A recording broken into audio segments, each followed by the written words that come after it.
Hear ye, gather round for another edition of Young Kings Wrestling, featuring the Phillip Banks Memorial Summer Soundboard.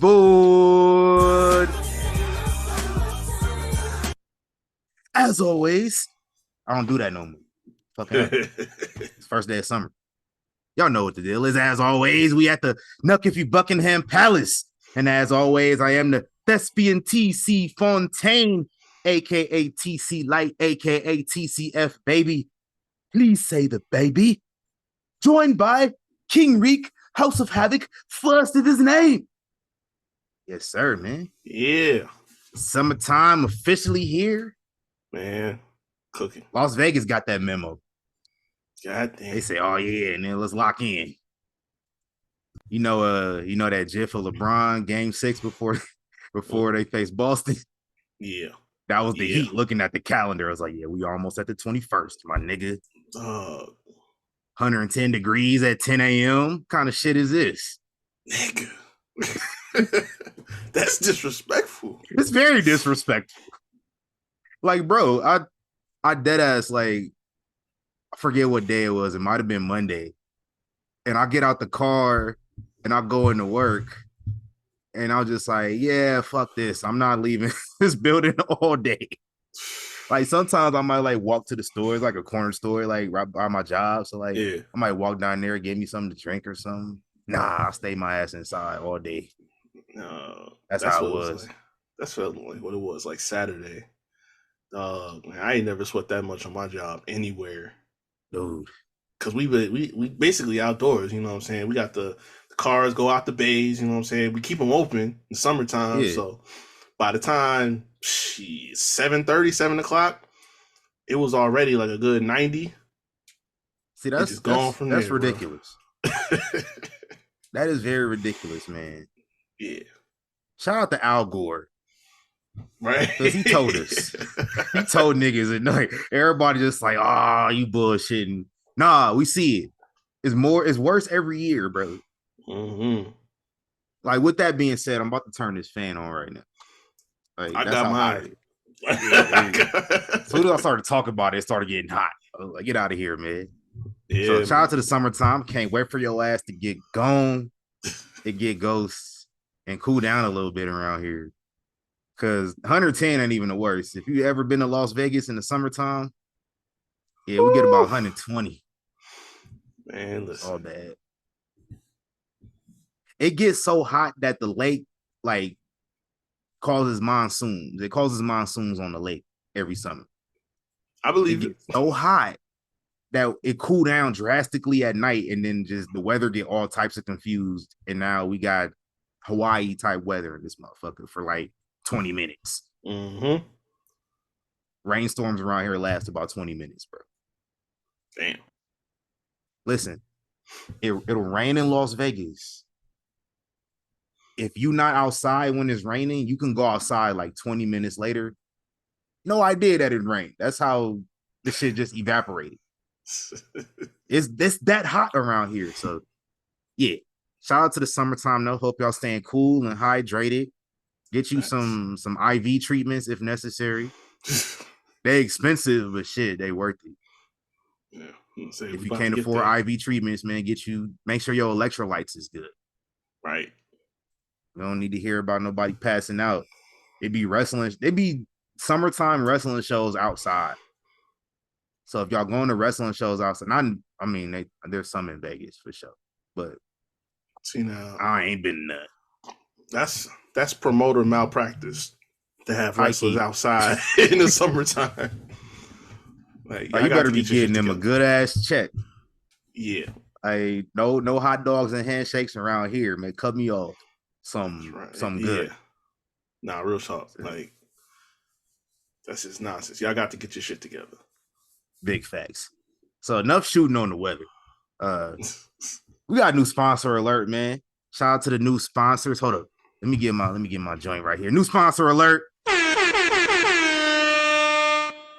W Energy. Shout out to W Energy, man. It's going to be powering the Young Kings Wrestling podcast this whole entire hot summer. Listen, if you're tired of all the crashes and jitters you get from your usual energy drinks, man, try W. It's a clean energy drink designed to give you focus without any of the downsides, man. With zero sugar, what? Fillers, what?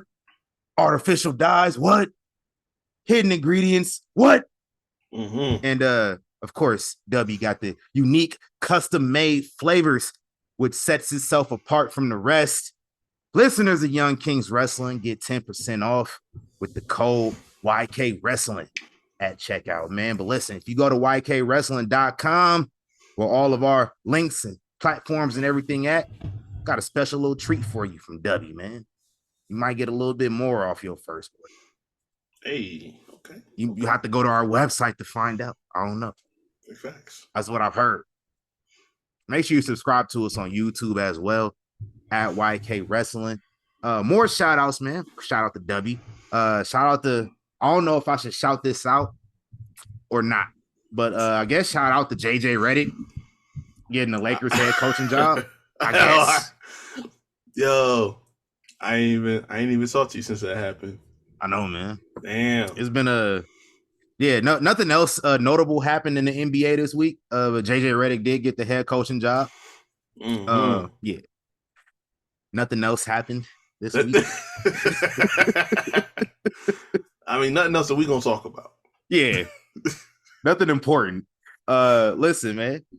I heard they was calling it a pod boy summer, man. Niggas can go from the podcasting booth to getting the head coaching job of the most popular team in basketball.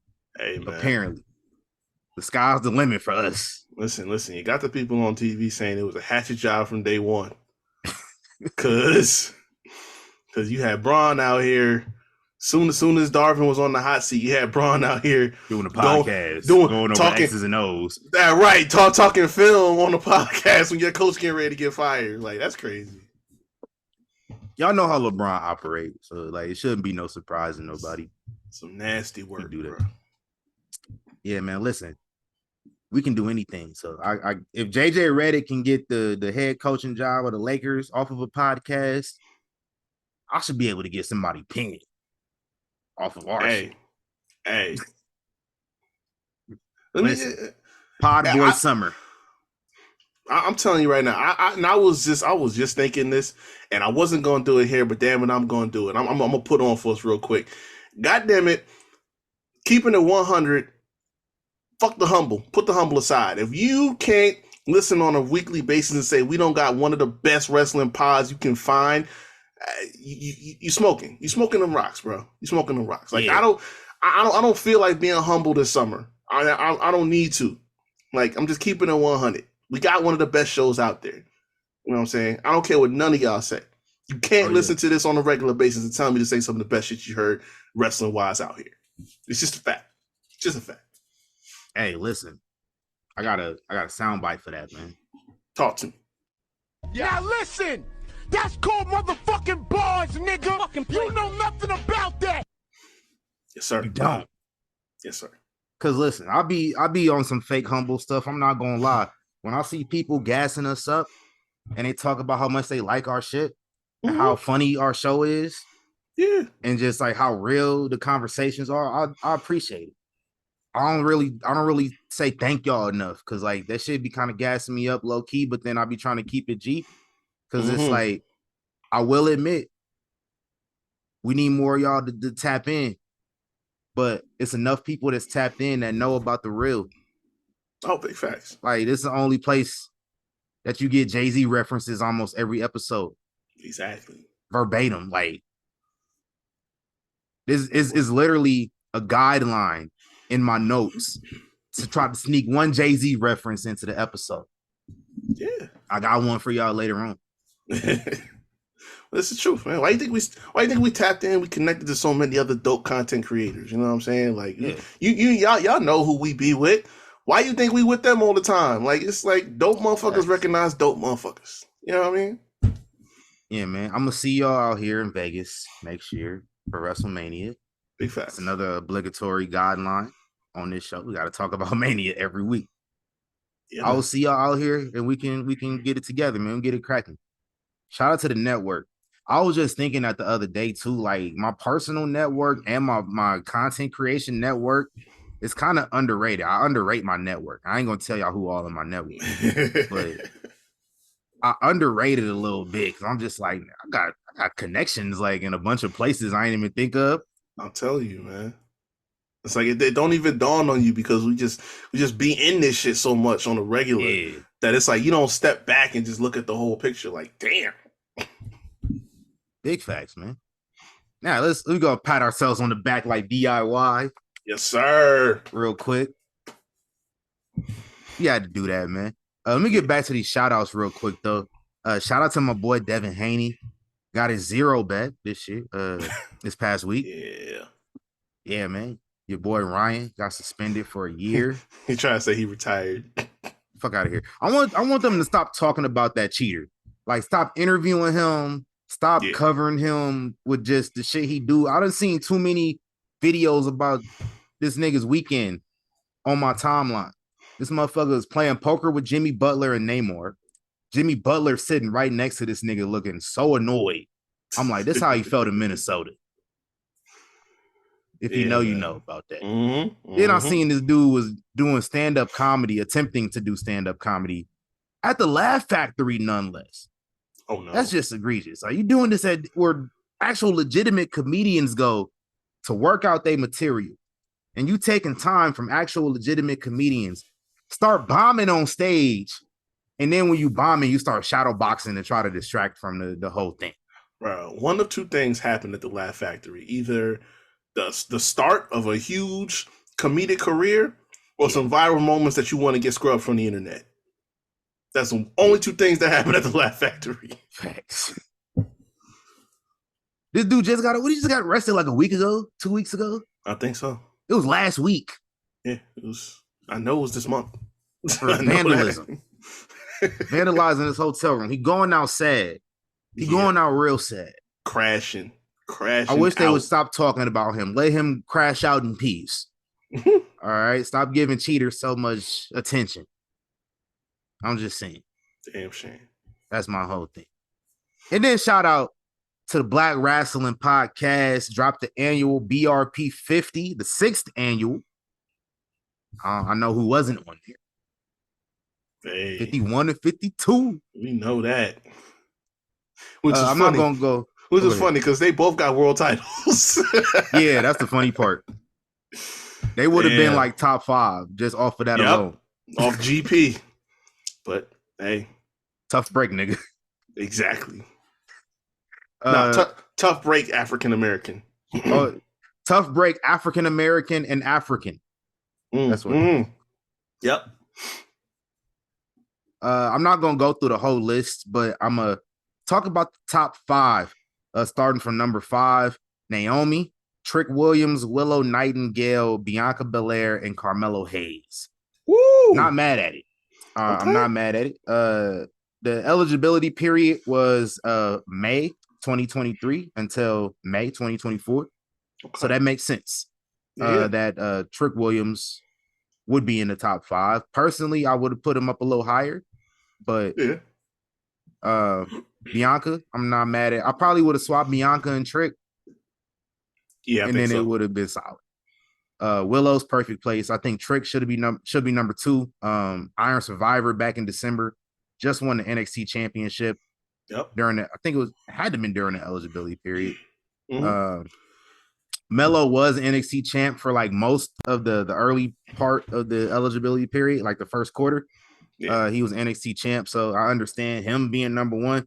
Some notable omissions though: Mercedes Moné, who didn't wrestle for a whole year. Yeah. The Street Profits did not make the list. I have something to say man. about that. Not about them not making the list, about the reason for them not being on the list. I have something to say. Oh, okay. Yeah. And then Xavier Woods didn't make the list, but Kofi Kingston made the list somehow. So that don't make sense to me. Pause. But, what? Yeah, that was a strange one to me. Because they pretty much did the same damn thing all year long. I think, honestly, you could have left both of them off the list. I wouldn't have been mad. And I love the New Day. But what have they done? Again, I have a comment about that. What have they done since not counting their time in NXT? What have they done in the last 2 years? Treading water. Yeah. And that's kind of sad to say. Again, I will talk about that in a second. Yeah, I know where we're going.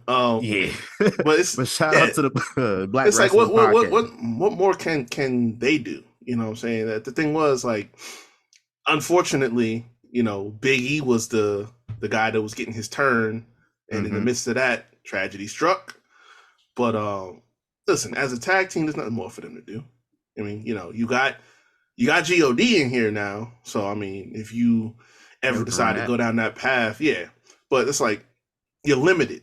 So even if they were getting, proper material creatively every week, which we gonna get to, it's limited in the direction that you can go for them, honestly. And the direction that they tease in, we'll get to it, but I'll knock all this shit over. I promise y'all. Listen, I promise y'all. I will. Y'all listen, y'all. All right. I'm trying to bite my tongue until it's time. We'll get to that. Let me just follow the itinerary. But yeah, shout out to the Black Wrestling Podcast. Appreciate the work they do every year, highlighting Black talent throughout all of wrestling, not just nationally televised wrestling. Indie wrestlers that make the list. Shout out to a lot of debuts on the list as well. I don't really know all the debuts like that. I didn't research that much now. But shout out to the people that moved up. Shout out to Trick Williams, who I guarantee is going to be number 1 on this list next year. Facts. So that's going to be a good time, man. Shout out to 3 women making the top 5 too. And if Mercedes at least wrestled a little bit more, she might have made that too. Yeah, if she would have had at least a good half the year back, you know what I'm saying, then it would have been fine. But I get it, you know what I'm saying. And we didn't get to see her till like early this year. Yeah, March, I think, when she came back to wrestling, and she didn't wrestle her first match until a couple weeks ago. Right. Literally like the same weekend the eligibility period ended. So yeah, I'm looking forward to her at least getting top 10 next year. Yeah. Skyrocket. Let's get it. And then shout out to Kendrick Lamar. He threw a concert on Juneteenth from the Forum in LA. The Forum ain't been that loud and turned up since the Lakers played there back in the 80s. That's how crazy it was, man. It's the most fun I've had watching a concert on my TV since Omarion versus Mario on Versus. Oh man, that shit was a mess. So like, it was just very entertaining. That was like 5 hours of just niggas. Versus was niggas. A time. It was. Shout out to Versus potentially coming back though too. Oh, yeah. On Twitter, they said Swizz Beatz and Timbaland met with Elon, and they struck out a deal to broadcast it on Twitter. Coming up, that is the Chris Jericho of streaming platforms. Like, it won't go away. It finds a way to stick around. Shout out to Versus. But this Kendrick concert, man, I had a whole bunch of people, man. Y'all had like Tyler the Creator, DJ Mustard, brought out YG and Ty Dolla $ign, just brought out. Just if you was any rapper from LA, you was out there rapping on that stage. I just want to know why Russ was there. He from LA. He from Long Beach specifically. Okay, all right, that's fair. Yeah, him and DeRozan and oh my God, there. Yo, I see somebody say, "Yo, Drake gonna make sure DeRozan don't never get his jersey retired because of that shit." Probably, he probably dead ass like. DeRozan might get dissed on the next Drake record. Oh yeah, for sure. On like, you know how Drake be sneak dissing niggas. So like, he might have to get DeRozan some smoke. It's gonna get cold out here. Yeah, it's gonna get real bad. Kendrick brought out Dr. Dre. Dr. Dre was that dude mentor when he first got in the industry and first got signed. And Dre performed Still DRE, which fucking slapped. That's Jay-Z's best verse ever. Not his best verse ever. It's one of his best verses, though. Yeah. I'm sorry if I confused y'all that I said Still DRE by Dr. Dre is one of Jay-Z's best verses. we just rolling with it. But if you know, you know. That's all I'm gonna say. But then Dre performed California Love by Tupac. Dre had the first verse on that. And I got triggered when I heard that song. So because I got triggered, here we go. I'm packing the air, this gas and what? These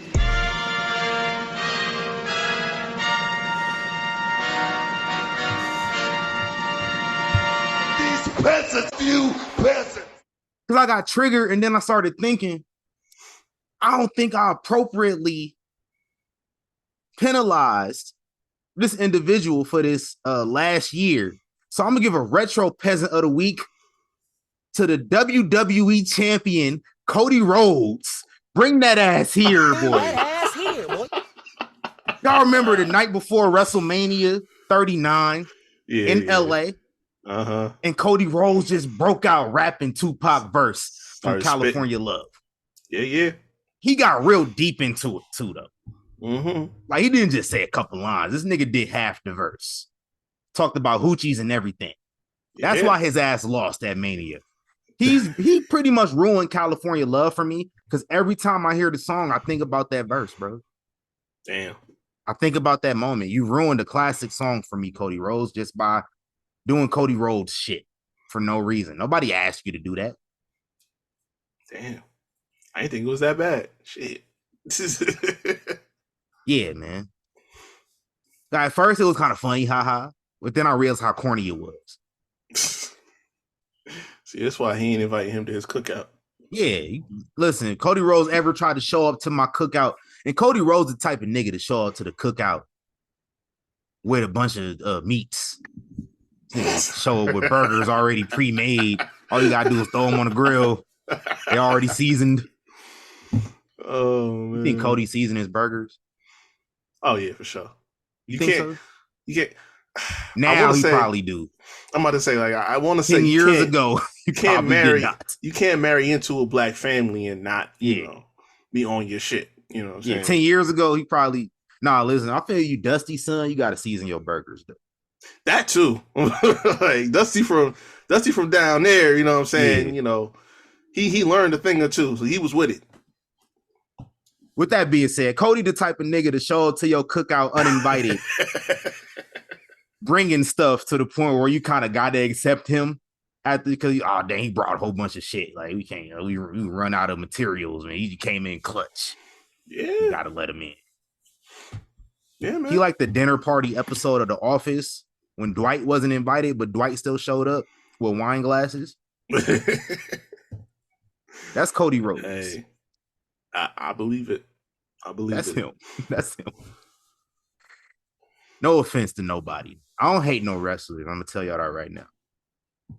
I don't hate any wrestlers. I don't hate Cody. I don't hate Sammy. I don't hate nobody. I have a stern dislike in watching the Young Bucks wrestle, but I don't hate them niggas. Ain't not that important to me. No, I just don't. There's one wrestler in particular. I'm not gonna say his name. I'm just say he showed back up on TV recently, a few weeks ago. And every time I see him having some sort of success, I just get a little apathetic about it. I don't care. It's a very personal reason. Reek no. Okay. You know who. All right. Okay. All right. You know what I'm talking about. That's the only one, though. I don't hate nobody. So don't think I hate Cody Rhodes. You ruined that Tupac verse for me. That's all. I feel you. So shout out to Cody Rhodes, though, for ruining verses. Ruining classic rap songs. This week in wrestling history, 1994, Owen Hart becomes the King of Hearts, winning the King of the Ring. 2 years later, Austin 316 is born. Stone Cold Steve Austin. You talk about your John 3:16s. Well, Austin 3:16 says, I just whipped your ass. Poor Jake the Snake. Oh, man. And then 6 years to the day of Austin winning, Brock Lesnar became King of the Ring. He the last person to win King of the Ring at an official pay-per-view title, King of the Ring. Sheesh. Shout out to all these King of the Rings this past week. 2001, DDP makes his debut in the WWE, revealed as the guy that's been stalking the Undertaker's wife, Sarah, for weeks. Yikes. Again, he was down bad. Yeah, atrocious. That's the best you could do. It was... It's the same roster that had Stacy Keibler on it. Yeah, that whole... Same roster that had Trish Stratus. The whole... You stalking Sarah? The whole infusion of what they did with the talent that they got off the buyout was atrociously done. Yeah. To say the least. Even Booker T took a minute too. Oh, yeah. If it wasn't for that little that brief rivalry with Stone Cold and then the supermarket thing, I think they would have fumbled him.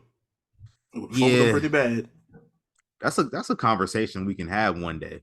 Oh yeah. I have to go and revisit 2001 so I can take some notes. Yeah. But yeah, we can have that conversation. I'm going to write it down right now. On the anniversary of the supermarket brawl, we're going to talk about how they almost fucked up Booker T. Hey. That's in my notes, how they almost fucked up Booker T. Let's talk about it in December. Bet. Yeah. Where else we at on this, man? My bad. Yeah, Undertaker, wife, Sarah, DDP was down bad. 2002, got the first ever NWA TNA joint pay-per-view. In the main event, Ken Shamrock defeated Malice to win the NWA World Heavyweight Championship. 2005, CM Punk defeated Austin Aries to win the Ring of Honor Championship. Now, the thing about this, he won the Ring of Honor Championship, and he just signed to WWE. Like, he just agreed to sign to WWE. Yep. If I remember correctly, he even signed his contract on the belt. He used the belt as a clipboard to sign his contract. Began the summer of Punk. He threatened to even take the title to the big leagues. This is when I started paying attention to Ring of Honor around this time. Like Summer of Punk, that's how I became a CM Punk fan, and how I got exposed to Joe and Bryan Danielson and Nigel McGuinness. Man, woo! Ring of Honor now compared to then. Hey.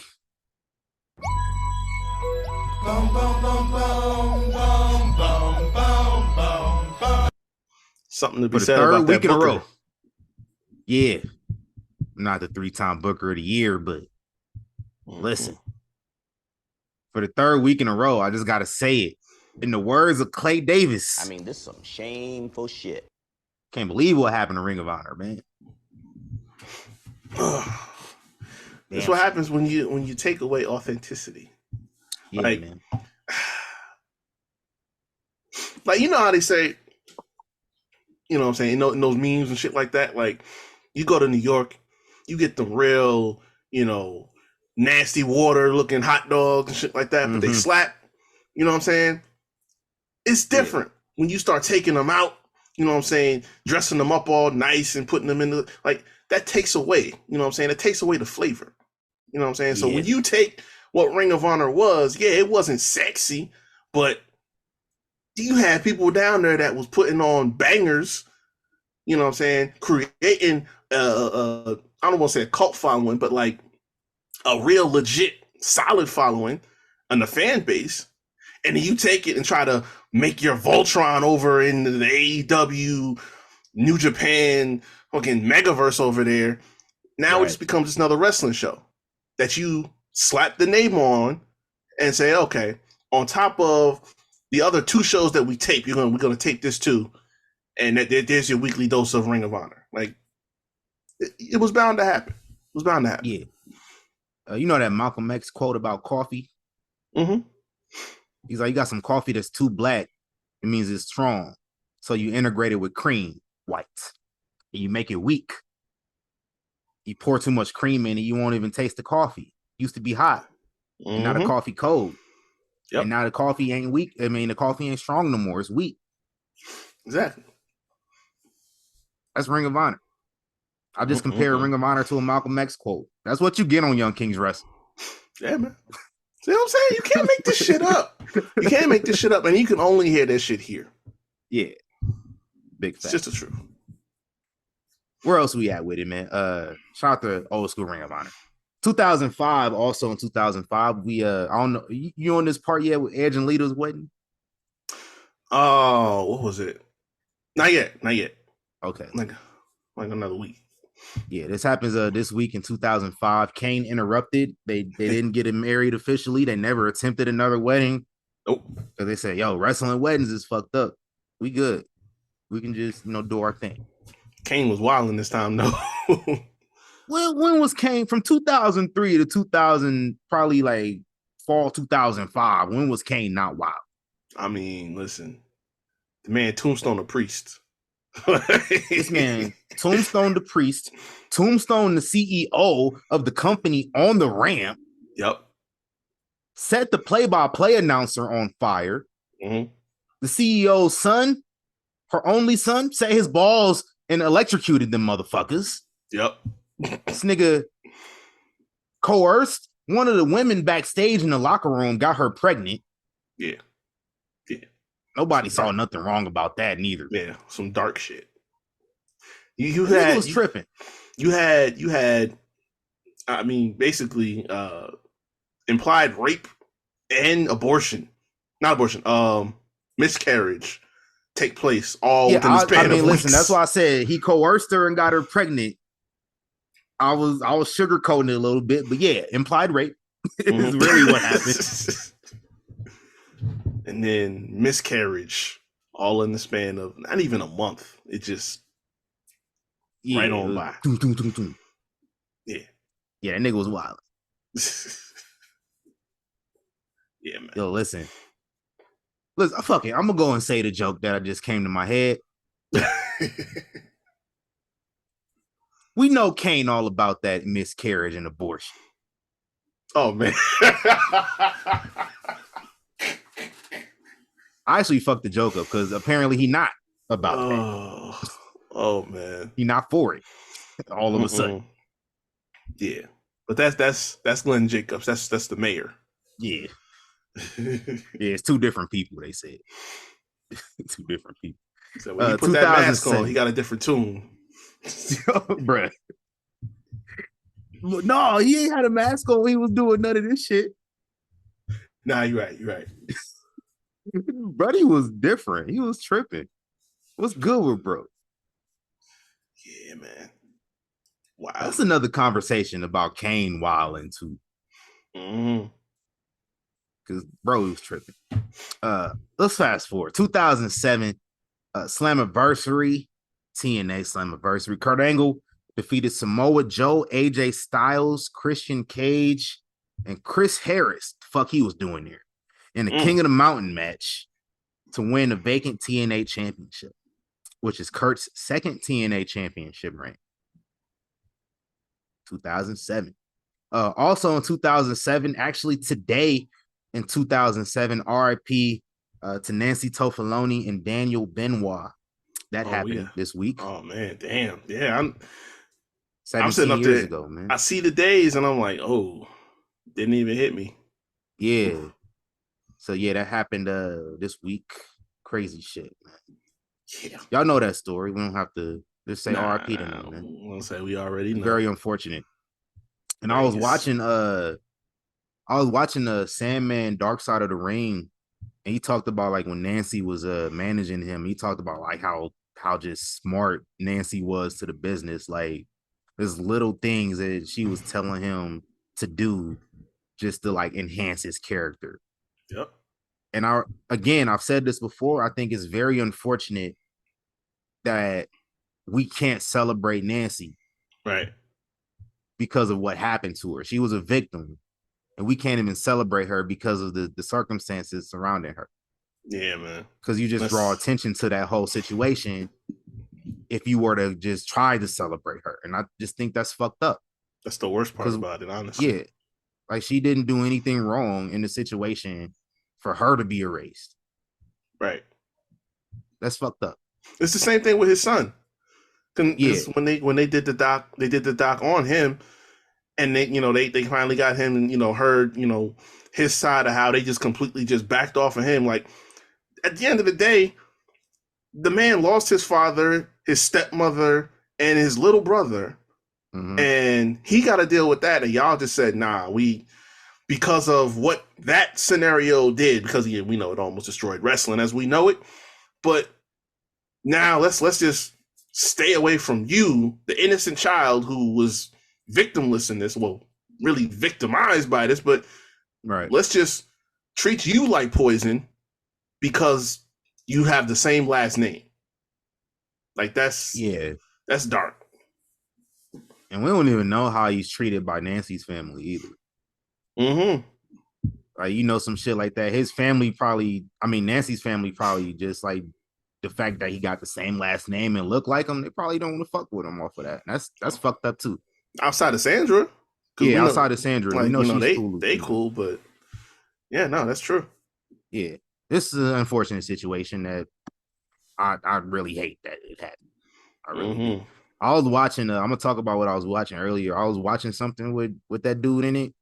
And I was just like, it was One Night Stand ECW, which is like the last pay-per-view that he was on. And I was just watching it. I was just like, I got mad because I looked at the card and I was like, oh, he not on this card. That's weird. And then his ass showed up as like a lumberjack and Mark Henry match. Oh, yeah, like, that's right. I tried not to watch nothing with him in it. And it's just like, yeah. And then he was like smack dab right there on the hard cam side of the ring. So you saw his face the entire match. That annoyed the shit out of me. Anyway, let's move on. I'm sorry. We're going to move on. 2016 Money in the Bank live from the T-Mobile Arena in Las Vegas, which is also the home of WrestleMania 41. I heard. Apparently. AJ Styles beat up John Cena. That's where that stemmed from. Yes, sir. And then in the main event, Seth Rollins defeated the WWE champion Roman Reigns and was champion for about 2 minutes. Dean Ambrose comes in and cashes in the Money in the Bank that he won earlier. And the entire Shield all held the WWE title in the span of about 5 minutes. That's a history footnote for y'all.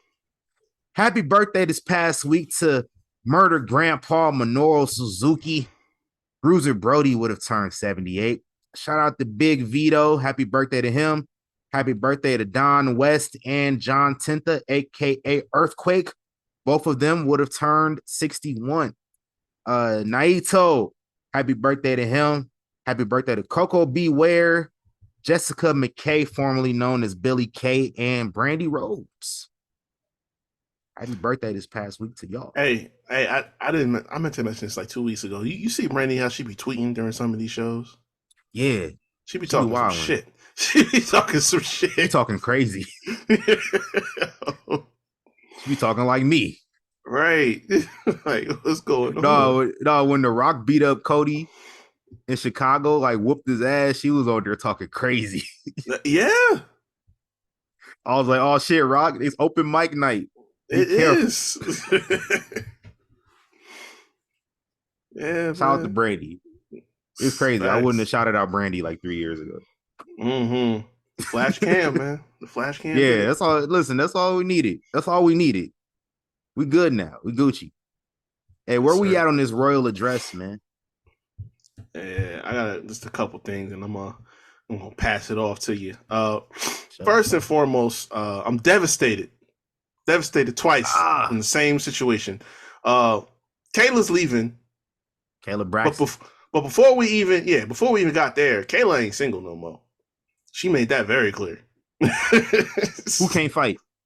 I don't even know who this is. No, low key, if you look on her IG, the dude looks exactly like Montez. That's what really had me like, yo.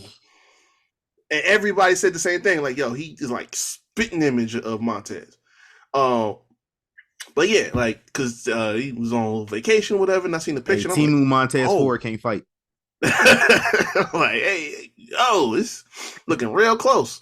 But yeah, no, just the other day she made the announcement on IG that she is officially going to be leaving. Her last event is going to be Friday at MSG, and apparently her contract is already up. She's just finishing out some dates.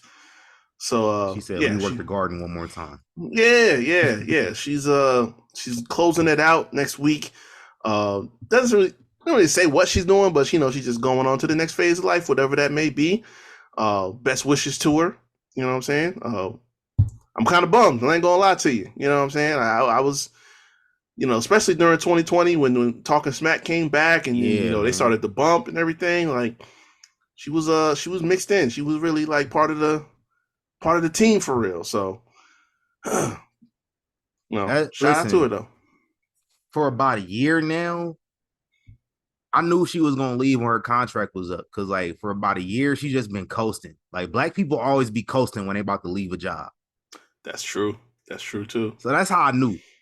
Cause like before she used to put so much into it, and now she in like the last year is just like, I seen the writing on the wall. She used to be Paul Heyman's biggest op, low key. Yeah.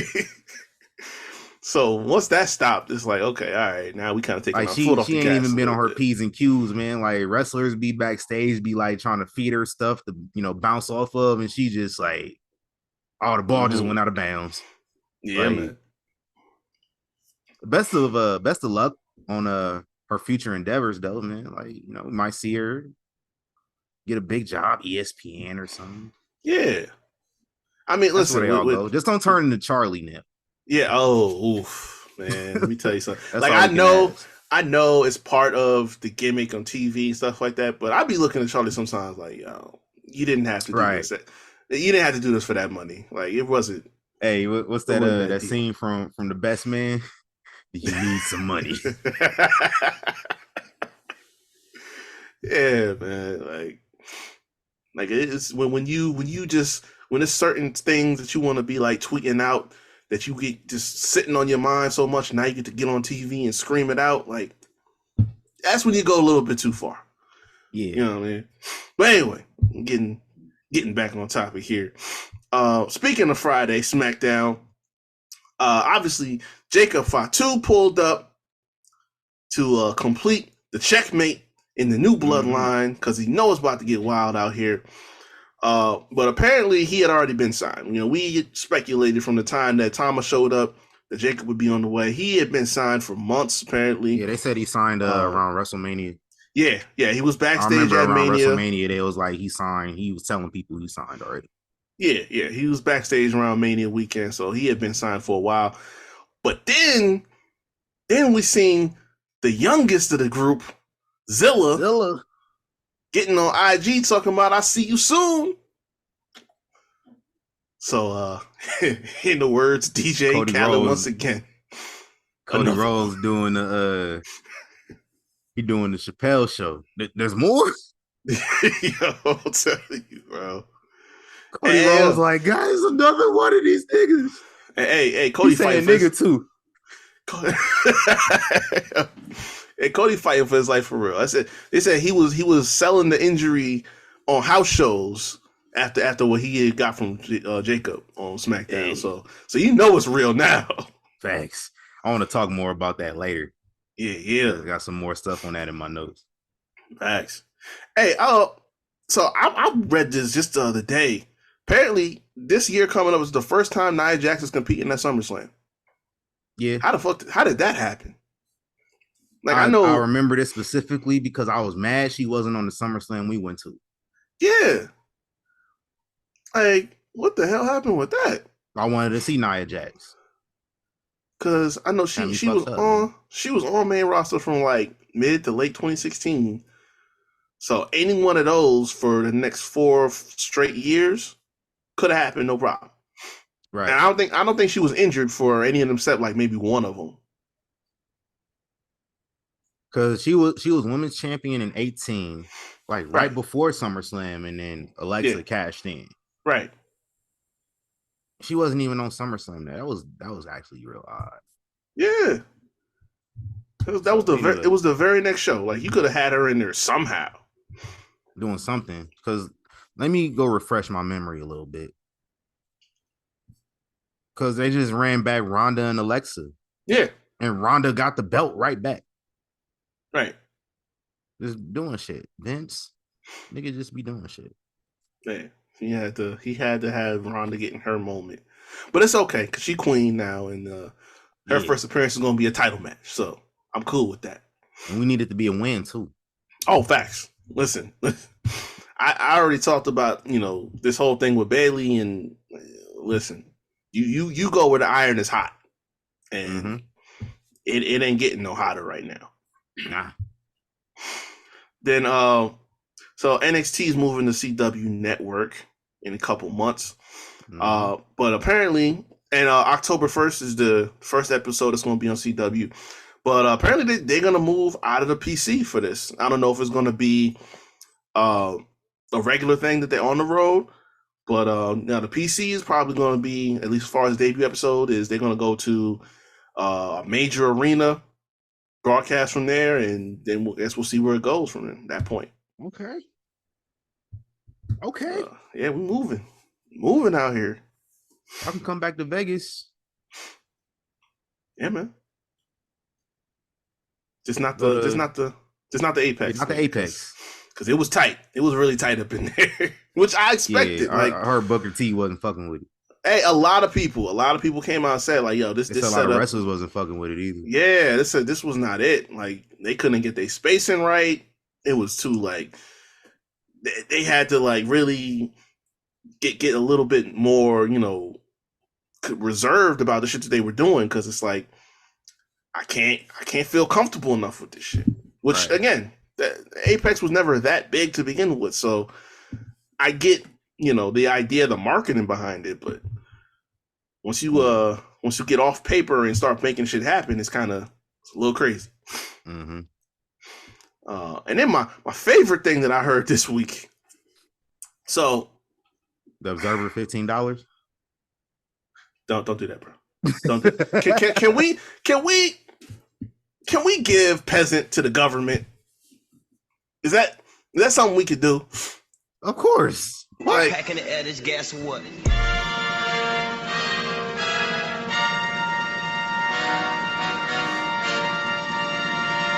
These peasants, you peasants. What government? U.S.? Yeah, I need to do this. Uncle Sam, bring that ass here, boy. Bring that ass here, boy. I'm just gonna take a second to address this, because this is related to David, what I'm getting ready to get into, but I just gotta address this real quick, because he just told me this before we started recording, that they upped the price $2. How the hell are we allowing? First off, the fact that the Observer charges money for Cap on a daily basis is beyond me. But for it to be $13 already, and then you're gonna up it to $15 this year. It was $12 for years before, like, the pandemic. Like, where do you get the audacity, the temerity, the unmitigated gall to do this to people?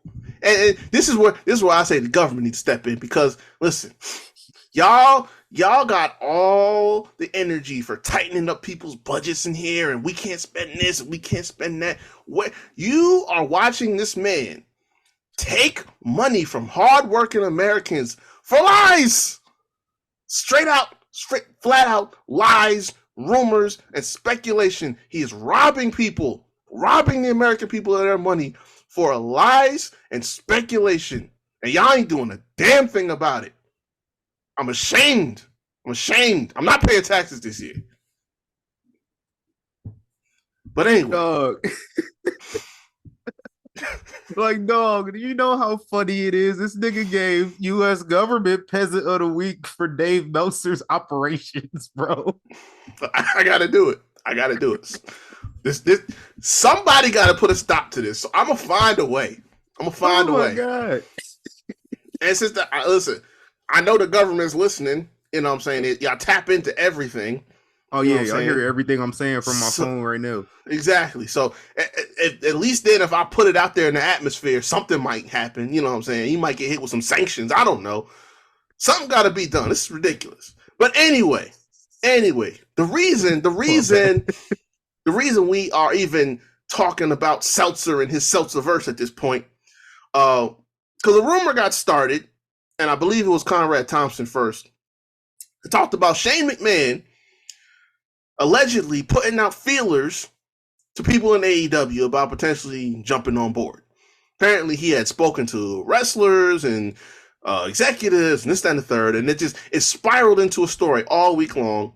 Well, Tony Khan decided he was going to go to the ops to speak on the validity of this statement, and he went directly to David, and he said, simply put, I have never met him or talked to him in my life.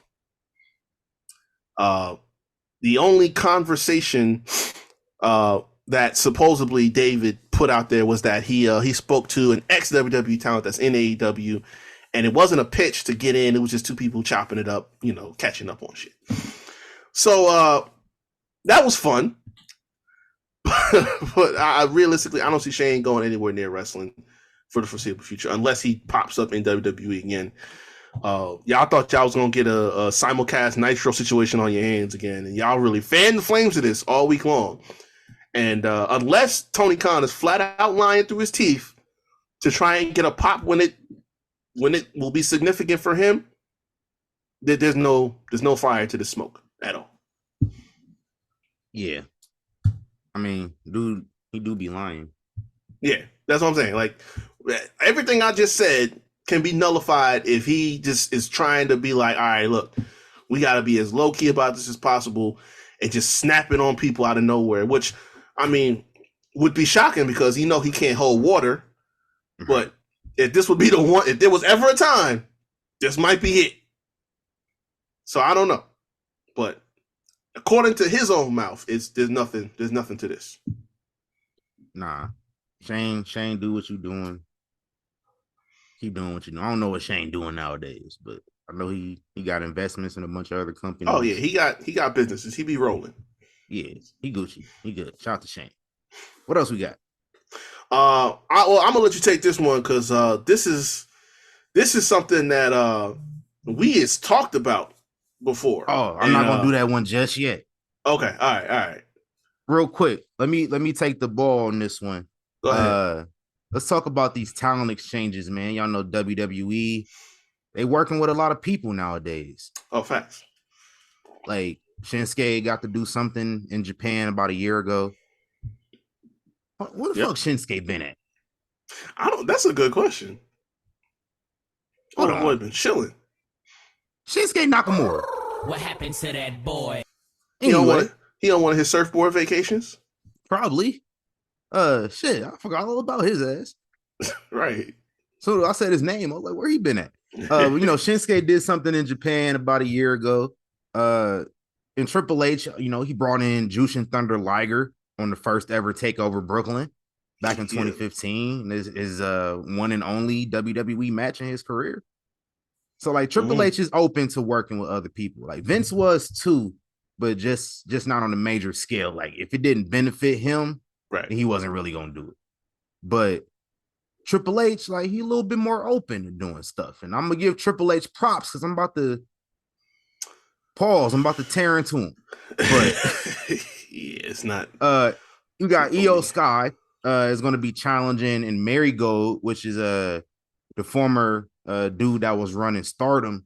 He started his own promotion a few months ago, Marigold.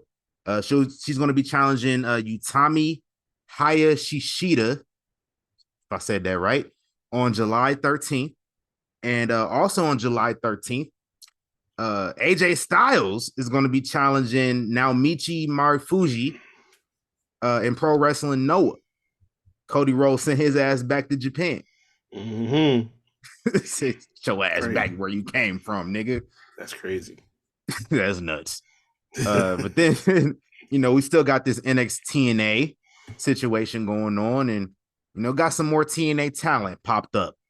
Because of course, you say his name and he appears. Joe Hendry made dope. his WWE debut in the number one contenders battle royal on NXT. Mm-hmm. Eliminated. Fire. Yeah, it was fire. Cut a promo and everything.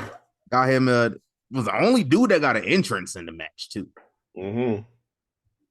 Eliminated by Frankie Kazarian. What? From TNA also. Yeah. Frankie Kazarian had his first WWE match since 2005. Damn. That's crazy. I don't know if y'all knew this either. He's undefeated in the WWE. Kazarian is.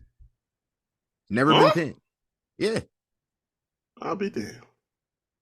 Y'all used to watch Velocity with me? Oh, hell yeah. Yeah, Kazarian, I remember he showed up. I remember he was on TNA. I didn't see him on TNA for months. And next time I seen him, it was on WWE Velocity. And he wrestled like 3 matches on Velocity, and then I stopped seeing his ass on Velocity. And then he's back on TNA like by the end of the year. He wrestled 3 matches on Velocity. That's it. Damn. Yeah. Okay. So shout out to Kazarian. I seen y'all complaining about Joe Hendry getting eliminated. Like that wasn't to further a storyline. Right. Like, come on now. Like common sense stuff escapes wrestling fans, and it shit just always baffles me. I don't know why. Still to this day, it baffles me because Joe Hendry comes out there, gets an entrance, cuts a promo, basically talking about as an outsider what he's going to do to a roster full of people actually contracted. Yeah. Listen, if I'm a WWE wrestler and I got this motherfucker from another company come over trying to get a title shot in my company, you goddamn right I'm about to try to eliminate his ass early. Yeah. Especially because he was talking shit. He was talking shit. He came out there and cut a heel promo, low key. Mm-hmm. So yeah, they're going, and then he's been feuding with Cass. I know y'all don't watch TNA, but he's been feuding with Cass for weeks in TNA. That furthers their storyline. Yeah. And you got hashtag you niggas talking about WWE, they don't care about the TNA partnership like that for real. Like Cass didn't last to the final 4 in the goddamn Battle Royal. Come on, bro. I try not to do this. I try not to be petty. WWE didn't care about their partnership with TNA. I wonder if we take our selective memories back to about 4 years when another company tried to do a partnership with TNA, and how one-sided that shit was. Oh, that was terrible. Yeah, exactly. So, just cast your minds back to that. You know what I'm saying? At least we got the door open both ways and it's working properly. Yeah, like TNA, they didn't got dubs over WWE people. Mm-hmm. I honestly can't remember a time somebody from TNA Impact in 2021 got a win over AEW talent. It never happened. I can't remember. Yeah. Because the whole motto was, hey, we can work together, but our guys is going over. That's it. You know what I'm saying? Anything else doesn't work for us, brother. Kenny didn't even drop the belt. Nope. To a motherfucker from Impact. Exactly. He had to drop that shit to Christian. Mm-hmm. And then Christian dropped it because Christian is a TNA alumni. Exactly. I don't want to get too much into that. No, brother, doesn't work for me right now. Mm-hmm. I ain't gonna get too much into that. But my other thing of business, no pun intended here, and I'm gonna look and see how much time I got. I don't want to get too crazy in it. So I'm gonna give us about 10 minutes to discuss this one. All right. Cool. 10 minutes. MVP, shout out to MVP. He shared a photo of the Hurt Business from back in like 2020. And he didn't hold back in responding to the comments now. Because you got Dave Batista, he chimed in, and Batista was like, they left a lot of money on the table with that one. Color me confused. MVP replied back, and we were never given an explanation for why. Another fan says, "Can we get the Hurt Business back?" MVP said. Triple H said no. And left it at that. Another fan says, "I'm shocked Triple H hasn't been in favor of bringing it back." MVP simply replied, "I'm not," with a smirk emoji. And another fan says, "The Triple H era is emasculating black men. I'm really hating it." MVP simply said, "You see it." Woo. That's where the alarm went off. Yeah. Because let me get on my soapbox real quick, because I said my piece on how I thought the women were being used a few weeks back. Yeah. But right now, this is for the niggas, strictly for the niggas. Yes, sir. Because I pay attention. I pay very close attention to how black wrestlers get used in these promotions. Mm-hmm. And TNA, for the most part, probably does the best out of utilizing their black talent. Yeah, definitely. At least the black passing talent. The black passing. You get where I'm going. You get where I'm going. But like with Triple H's case, it's been obvious to me since he got the pin on the main roster. And it's a lot of stuff that these fans and MVP have been saying. I've been saying this shit since 2022 when he took over the pin. I talked about this issue with AEW a few years ago as well, which to their credit, they've been doing better. You know, they have a black passing world champion. Words mean things. Yeah, they do. TBS champion is a black woman. The person that had the belt before that was a black woman. The longest reigning TBS champion is a black woman. Mm-hmm. That's the North American title for black women over there in AEW. That's their North American title. Right. That belt for the niggas over there too. But like, let's go down the laundry list of how wrestlers have been used. And granted, some of these names weren't doing too much before Triple H took over. Yep. But like when he took over, a lot of people was just thinking like, oh, you know, he's going to utilize the talent so much better. And with the women, we talked about that. Hadn't really been utilizing them that way outside of, you know, the select few. Mm-hmm. The black wrestlers, a lot of the same, bro. Ricochet. What was Ricochet doing before Triple H took over? Not much. Not much. What has he been doing since?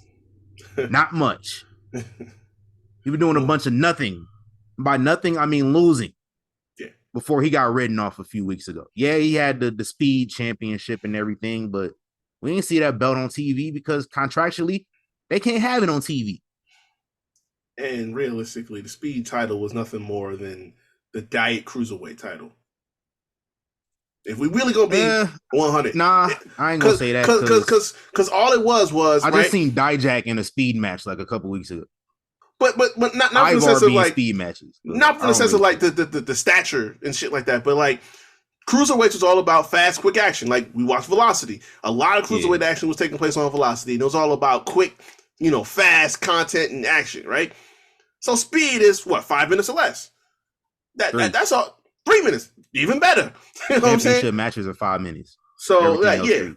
So the equivalent of like, let's beat the clock every single week on this show.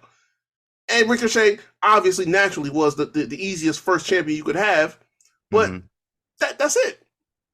It's the Diet Cruiserweight Championship. That's really all I saw it as. Yeah, I mean, listen, I love speed. I like watching the matches. Like it's cool. It's a little something to watch. Like either, you know, before I leave for work, or if I don't get to watch it before work, I pull it up at work, and you know, while I'm getting on my bearings set up and everything, getting my coffee made at work, I go throw speed on. By the time my coffee done. Yeah, I mean, listen, it's good stuff. I'm not knocking it. I'm just saying, like, you know, as far as it as being a champion over there, like, yeah, that's just. It's another novelty. That's all. Yeah. So that's Ricochet. Let's look at the Street Profits. Street Profits was listen, I could talk all day about these because right now they just exist. They don't do anything substantial. Yeah, they get on TV every week. They get in high profile matches. That doesn't mean they're being used well in comparison to how they were being used before. I saw these dudes at Money in the Bank steal the goddamn show versus the Usos. Big facts.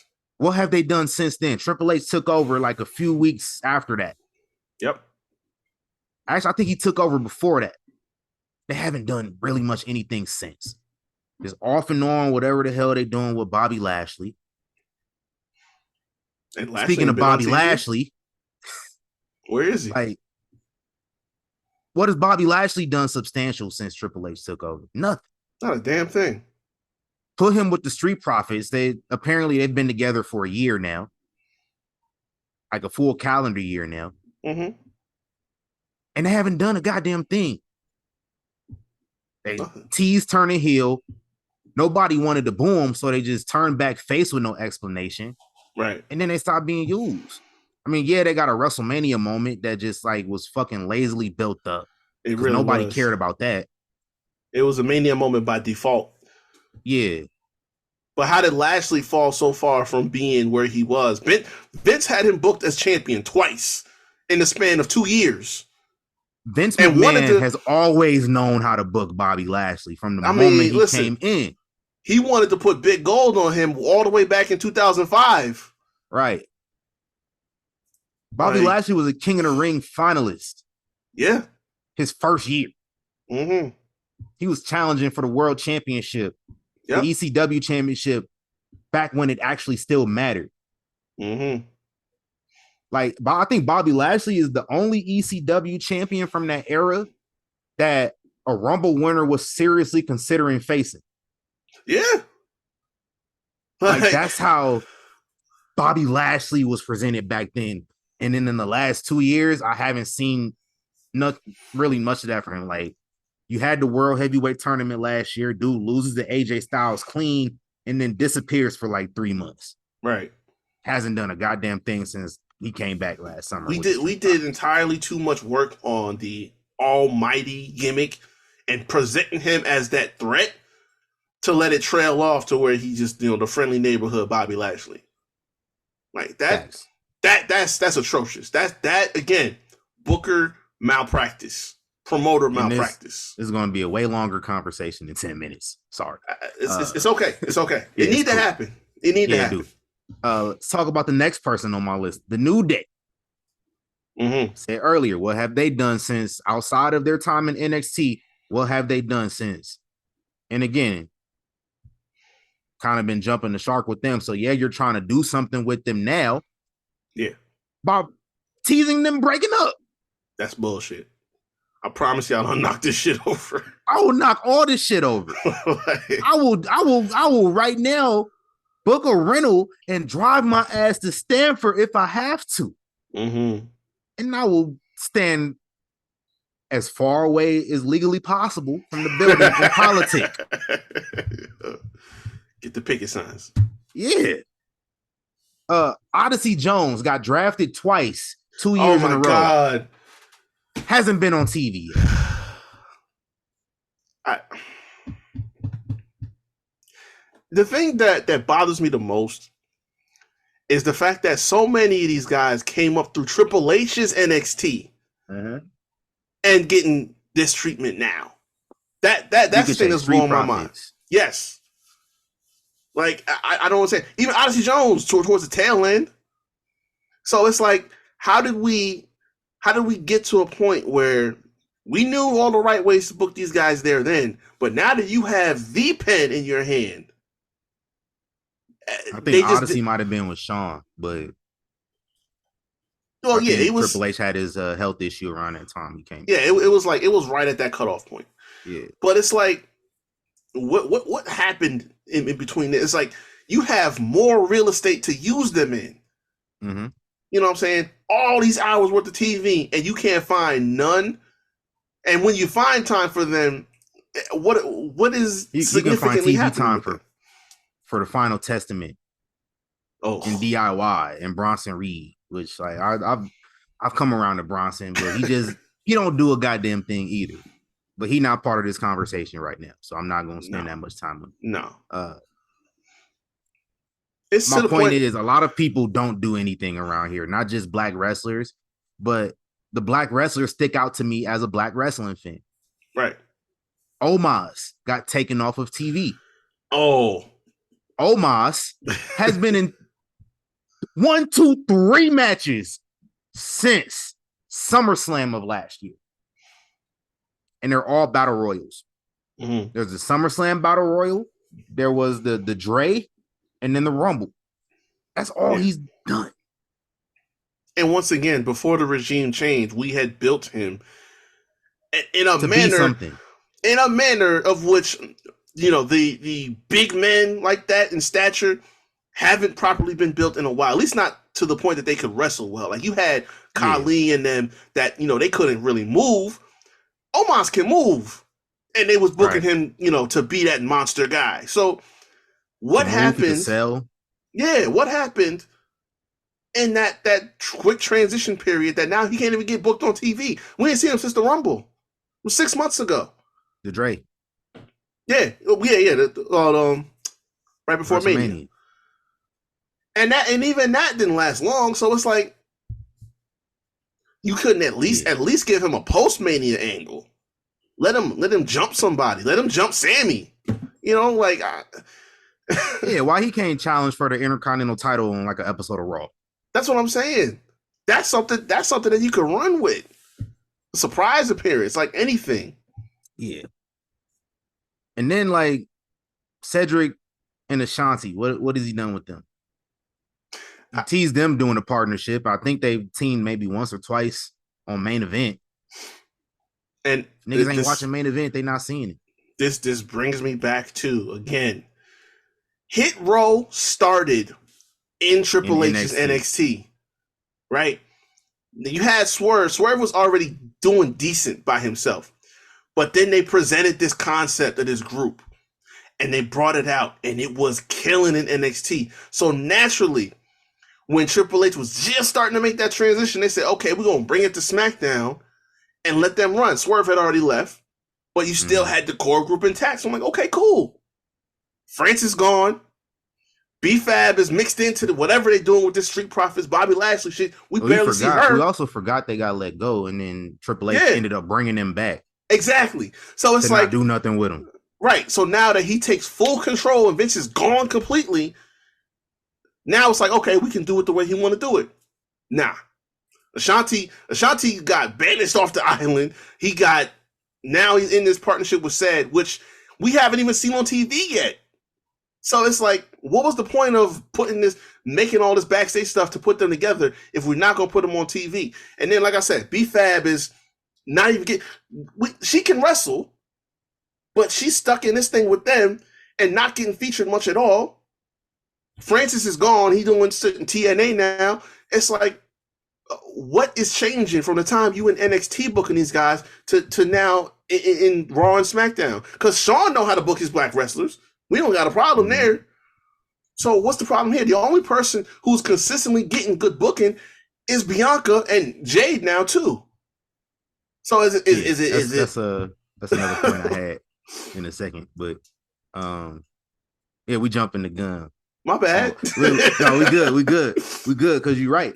You're right about that, because now I'm looking at some of these names: MVP, Omos. Right. Not MVP, I'm sorry. Bobby Lashley, Omos, Street Profits, Cedric Alexander. Yeah. All got something to do with MVP in some way, shape, or form. Exactly. So if you got any issues with MVP and you taking it out on the people he associated with, that's kind of fucking lame. That's what I'm saying. Because it's like, it's not making sense. MVP clearly got a problem with him. Right. Putting two and two together. Let me circle back to that emasculation point, though. Because I've seen like some people agreeing with mostly everything but that. And I'm going to just say this. We've seen that Top Dollar botch was overplayed for weeks for apparently no reason. Is that not emasculation? Please. Low key? Tell the truth. Because, Michael Cole obviously has more autonomy on commentary than he ever did in the 20 plus years under Vince's rule. But the fact that he took at least 3 weeks minimum to keep harping that point home as if he had beef with him, like, nah, there's and I said it when it happened, there's undertones there that certain people don't pick up on, and that was definitely more than evident there. You gotta be like this to really pick up on it. Yeah, and you can't be passing. You can't be black passing. You gotta be black. Yeah. You can't be black. Listen, this the whole thing the Kendrick Drake shit was built off of. Gotta be conscious. Yeah. Like we pick up on certain shit, and like I said, I've been picking up on this for years now. Yeah. Like another thing I picked up on too, because like we talked about Ricochet and the Profits and NXT and how they were booked. Mm-hmm. You didn't really have to do much to allow them to do their thing over there. Yeah. Like, look at the only black wrestlers that's really had effort put into them under Triple H. At least black male wrestlers. We're talking about black male wrestlers right now. Yeah. Velveteen Dream and Mm-hmm. R-Truth. Right. Look at the presentation of Velveteen Dream and R-Truth, and it's the complete opposite of a presentation that MVP was trying to put together with the Hurt Business. Right. This man called R-Truth a buffoon to his face on TV. Yeah, it's the truth. Velveteen Dream is a very flamboyant gimmick. Yep. Some black men can see that as emasculating. Yeah. So I'm just saying, if you put a lot of effort into those guys, you know, the ones that's, you know, not presented as a strong, like Triple H could not book Hall of Fame Mark Henry.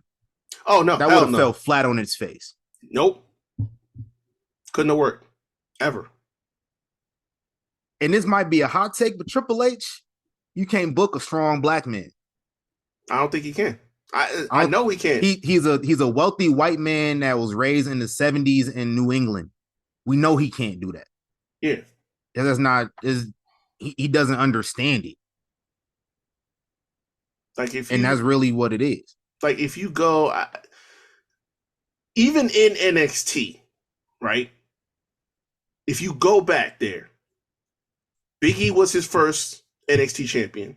That lasted a couple months maybe. Mm-hmm. But he was already earmarked for main roster. Then Keith Lee, he was a double champ during the pandemic. That lasted, I don't even remember how long. It was over real quick. Because he dropped the North American right after he won it, and then Cross came in and right, exactly. Because Karrion Kross was already he had him booked to take everything right away. Yeah. So that was it under his watch. Now you look ahead and onto the main roster. Who was he under his watch? Who was he overseeing as a champ? Again, aside from Bianca, because Bianca is reaching, she already hit that point that it's like she hit superstardom enough that you can't book her bad because you risk getting backlash from the fans. So it's like you're stuck. You have to book her properly. But everybody else... Can I say something real quick go ahead. About Bianca? Go ahead. It took Bianca getting booked under Vince to really, go to that level. Thank you. Because she was getting handcuffed in NXT when Triple H was the booker. After that win streak ended, she didn't do a goddamn thing there either. Truth be told, if Vince wasn't booking Mania 37, she would not have been the main event with Sasha. We just keep it 100. Because Sasha, realistically, and I'll give him credit, she was booked well in NXT, but what was she really going to get under Triple H? And I mean, Vince was doing the hot potato with the title whenever she was there. Yeah. So her booking was 50-50 at best. But you take that and put, the two black women in the main event, it wouldn't have happened. It probably would have been Drew and Bobby, because Drew was going over anyway. No, not Drew. Bobby was going over. And who knows how that finish plays out. But you wouldn't have had it. It wouldn't have happened. Yeah. At least there's some effort, like we said, with Bianca right now. And even Jade, there's some effort there. Right. But it's long term, my expectations aren't really that high. And again, it's consciously, because at the end of the day, right, Jade was going to get static from every company. But you were this company that went out and you made it happen. You got to sign on the dotted line. You have to book her right. Because that's that button. If you don't give her the right booking, you're going to hear it from all these people. Facts. So it's like, okay, you might be able to get away with this shit with the way you book New Day, because they've had their success. Bob, because he's had his success. But if you have these young talent who you went out of your way to get and secure, and you're not giving them the right shine, you're gonna hear it. And no matter what, you're not gonna see a lot of people in that position where they giving Triple H the 10th degree. But we pay attention to patterns. And right. this is an alarming one. And it's like it really took me till I saw this post to pick up on, or really to really get into what I've been picking up on. But to really go throughout the history of it for the past couple of years, it's damning. It really is. Yeah. The verdict is out right now. We don't know about Carmelo Hayes, but I do like how Carmelo Hayes ended up getting in the Money in the Bank the day after this shit came out. Yes, sir. Triple H was like, I'm gonna show them. Yeah, okay. Give him the briefcase, then we'll talk. Right. Then we really can say something. Give him the briefcase, have him win the title, the world title. Yeah, man. Don't have him cashing in on the US belt and fucking shit again. Like, that was stupid. I don't want to see. That's another thing y'all let Triple H slide on a lot of shit. And listen, I love Triple H as a wrestler. I'm gonna be very vocal about him as a booker, because y'all set the precedent for years about being vocal about the booking. Damn right. So like, why we quiet now? That's what I'm saying, man. Why are we quiet all of a sudden? It's insane. That's all I want to know. Yeah. I admit he do some shit that I enjoy. Yeah. I enjoy. It's a lot of shit. We're gonna talk about some things that happened this past week that I enjoyed. But like the shit I don't like, I should be able to say it. And like we can't handle shit with kid gloves. Like we did this shit with AEW for years too. And we seen how that has happened. We handled it with kid gloves. Every time somebody was critical about it, it was, oh, they're a 2-year-old company, let them grow. And it was just like, it's a lot of mistakes you make in year 2 that are going to affect you in the long term. And we've seen it. Now they've had I think they had their lowest rating ever this past week. 500,000 people tuned into the show. That's crazy, bro. And listen, truth be told, and I'm gonna use a quote that you said, right? From way back. We have to be able, just because we're getting what we want as far as the booking, we got to be able to say that with all the good, we got to have the same energy when it's not. You know what I'm saying? And this ain't to cast no aspersions on Triple H as a booker as a whole, because it's not like he hasn't been inclusive. We've seen Io Sky win a championship. Damian Priest won a championship. He's the champion now. Like, it's not like it's not all inclusive. But again, for us who are watching as fans, who have been fans for as long as we've been, we have to acknowledge things that we don't like when we see it. Exactly. It's like we're the ones that get to see.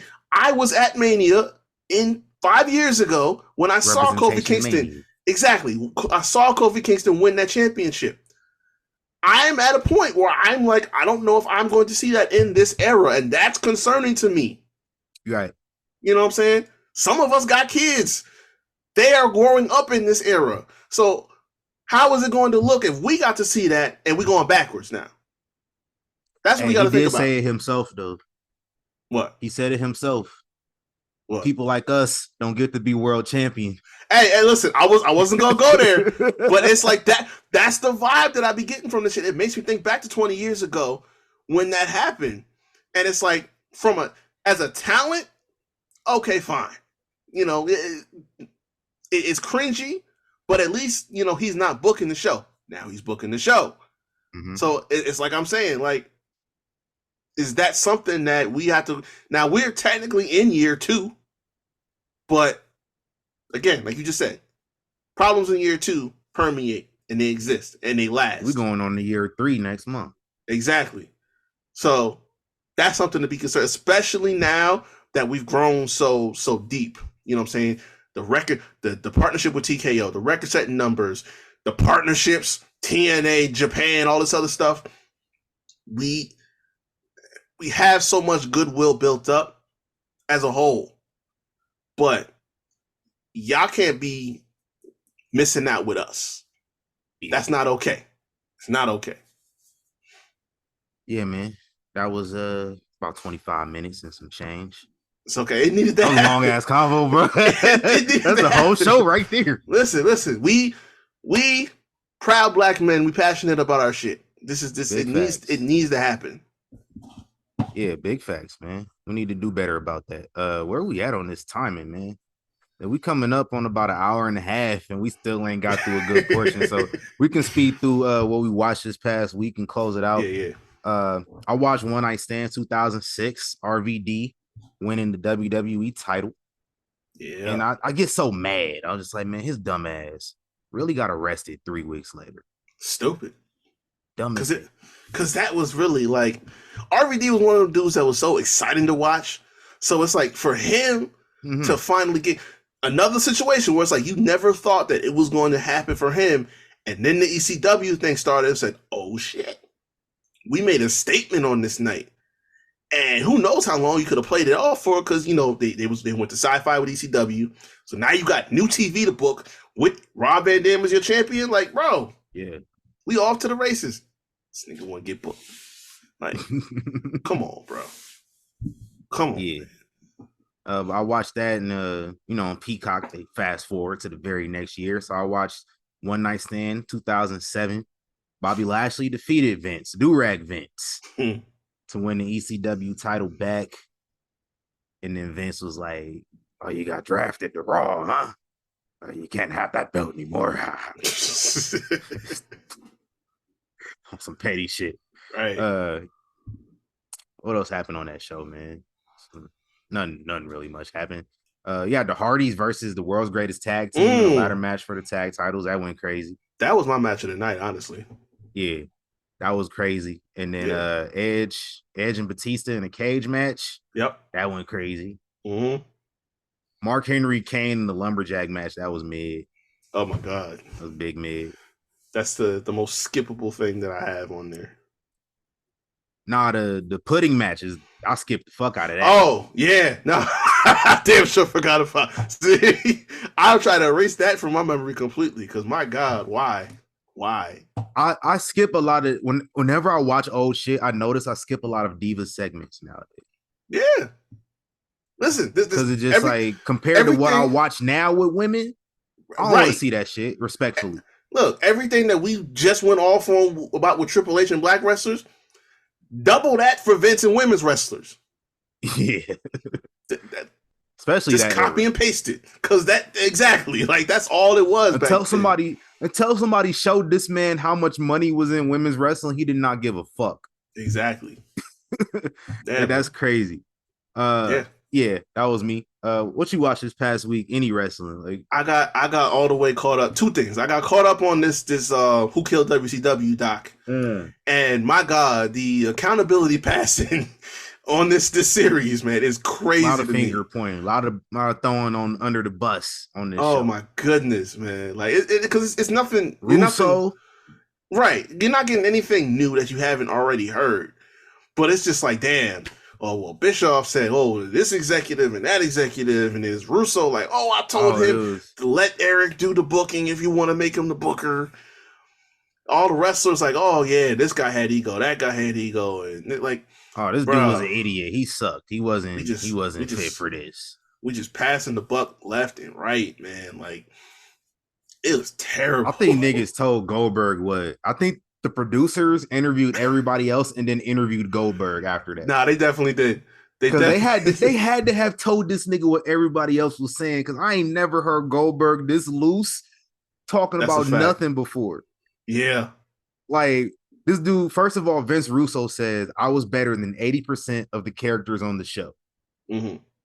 And he says, the network, they want ratings, bro. I go get them myself, bro.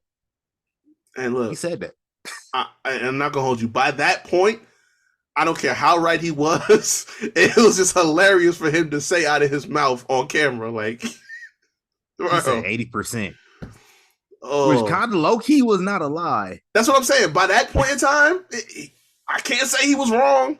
Like we was in the dark ages by then. Like, and then Russo talked about that time Goldberg like had speared him and his head like bounced off the barrier. yeah, It like all the people, Kevin Nash, of course, Bret Hart, Russo, all on this show talking about how Goldberg, wasn't safe. It wasn't a safe worker. Bret got Goldberg. Yeah, for real. Every episode, he just like it don't matter. He spent what his whole is. session hating on every topic that they brought to him. Right. When they were interviewing him for the doc, he hated on everything. And this is my thing. He talks about the kick, right? If he told you watch the kick, why did you not think like, you know what? Let me keep an eye out. You know what I'm saying? Like he acted like he didn't know what he was talking about. So it's like he told you watch the kick. He's like, hey, I'm trying to give you a heads up. So you sit up here. His excuse is that he was already concussed before that. Oh, come on, man. Because he talked about how when he was hitting the figure four, right, on the turnbuckle post and how he dropped him. He said, "Yeah, I was already had my bell rung a little bit before that." Yeah. Like I said, Bret gotta grow up, man. He gotta grow up. But Goldberg said, if I wanted to intentionally hurt Vince Russo, he'd be in the ground right now. That's probably the most true thing that I heard anybody in this shit say. Honestly. Yeah. But nah, man, like, listen. Last episode is this week. Yeah. Accountability passing like a motherfucker. And nothing new. Honestly, for Danny and Rock to have produced this, I'm kind of disappointed that there's not enough more resolution. Because this is like a whodunit, but we never going to find out who really done it. Because, listen, nobody want to take... Everybody know who did it, though. Like the wrestlers were selfish, and the executives said they want to, they want to spend more money on doing this, and Eric did this, and Vince did that. Like, bro, come on now. Yeah, a whole lot of finger pointing. Yeah, but let's talk about Oh yeah, my bad. Go ahead. The other thing I watched was I went to old school NXT because I know I said I was gonna go back and watch the good days of Shayna Baszler since I'm not getting them no fucking more. I went back and I just started going like through 2014, 2015. Like right before Kevin Owens showed up, and you're doing a Matt project. I know we don't give a lot of props to Sammy, but him and Neville was cooking. Oh, I gotta give it to him there. Yeah, I gotta let him have that because I'm watching the matches because I think this is right before he finally wins it, and he had a couple matches with him there. I'm like, yo, no, I know Neville was that dude, Neville Pack, whatever y'all know him as, but. Yeah, him and Sammy, their chemistry was lightning good. Like, can't ever knock it. Fire shit. Yeah, every now and again I go back and watch like the old takeovers and all the old specials and stuff. Good stuff. Hell yeah. Let's talk about this week in WWE. We can get up out of here, man. Yes, sir. Welcome back to Seth freaking Rollins. Please say the freaking. Yes, sir. I turned on Raw like 15 minutes late. And then hear Seth Rollins in the ring talking. What the fuck is Seth Rollins doing back already? Right. Talked about he was going to enter Money in the Bank, and Damian Priest came out there and was like, "Nah, SA, you don't got to do that. I'll give you a title shot at Money in the Bank." Yes, sir. So we got that. I like it. Damian Priest ain't really been hidden, so they had to call in the reinforcements. Yeah, man. Hey, listen, that scenario I was talking about, where we go back to 2014, you know what I'm saying? That can still happen. Do it with Seth. That's what I'm saying. We can still do it. That scenario, if we want to switch gears, now that Seth is good to go again, we want to put that strap on him and set him in the SummerSlam to the gallows. Yeah, I ain't mad at it. We right here on it because that's in my notes. I said this is an easy way to transition the title to Gunther. Yeah, very easy. Yeah, and then Seth can take his ass back home again. Like we don't need him around that much longer. Like that's what I'm saying. Do what we need, and then you can go back. That's calling an audible. You know what I'm saying? Hey, that's all good with me. I ain't mad at it at all. And then speaking of the Judgment Day and everything, Finn Balor. What's that T-Pain song? I'm sprung. Got me doing things I never do. Yes, sir. Listen, what's Finn, going on with his in the man? words of Jay-Z, males shouldn't be jealous. That's a female trait. Nothing gets past us at Young Kings Wrestling. I know when a nigga jealous. That was the perfect quote to put up too. This man jealous as hell of Dom. First of all, both of you niggas just got married in the last 2 years. Damn both of y'all need to chill the fuck out. But Finn acting like he trying to be the OG and make sure Dom ain't getting in no trouble. Nah, nigga. I seen you getting out the whip with Liv a couple months back. Bro, swipe that key on the slide while everybody paying attention up here. It's just like real quick. You was in that hotel room. Mm-hmm. You was in the hotel room with the girl. In my Pimp C voice.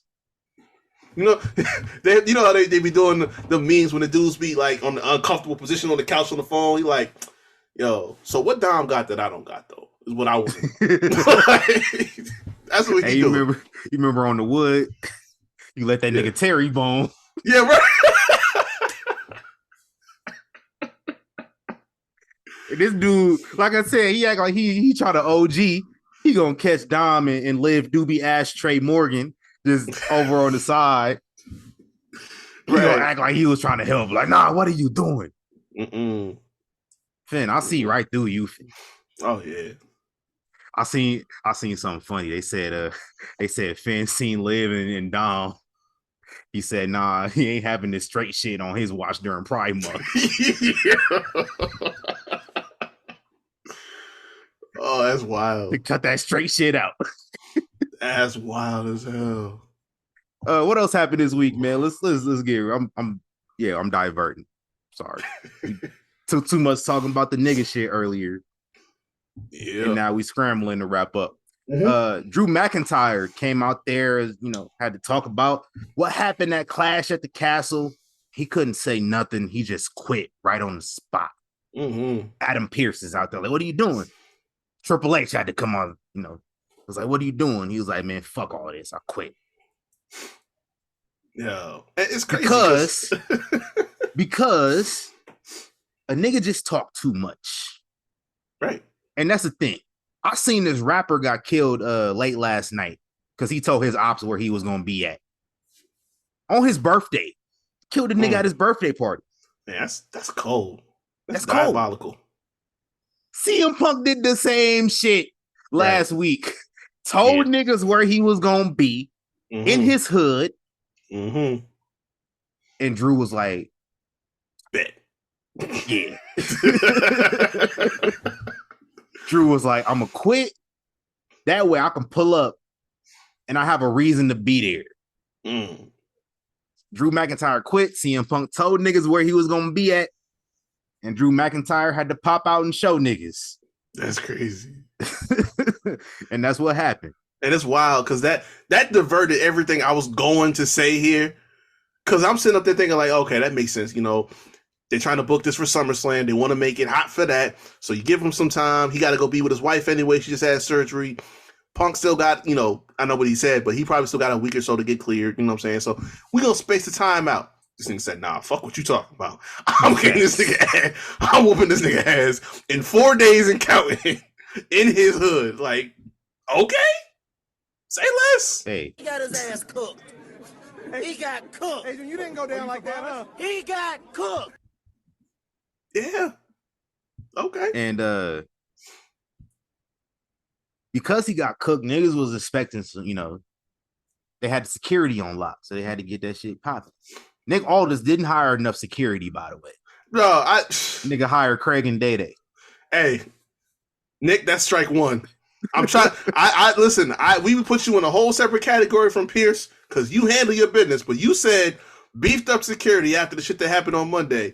I did not see nobody in sight when Drew carried this man, slow walked him from the gate all the way through Gorilla out to the main stage. Not a single person was up there. So that's strike one for you, Nick. I'm sorry, bro. I got to do it to strike one. What happened on Monday, though, man? The Wyatt Sick6 debuted is what happened on Monday, and woo, listen. Boom, boom, boom, boom, boom, boom, boom, boom, boom. Uncle Howdy, Nikki Cross, Joe Gacy, Eric Rowan, welcome back.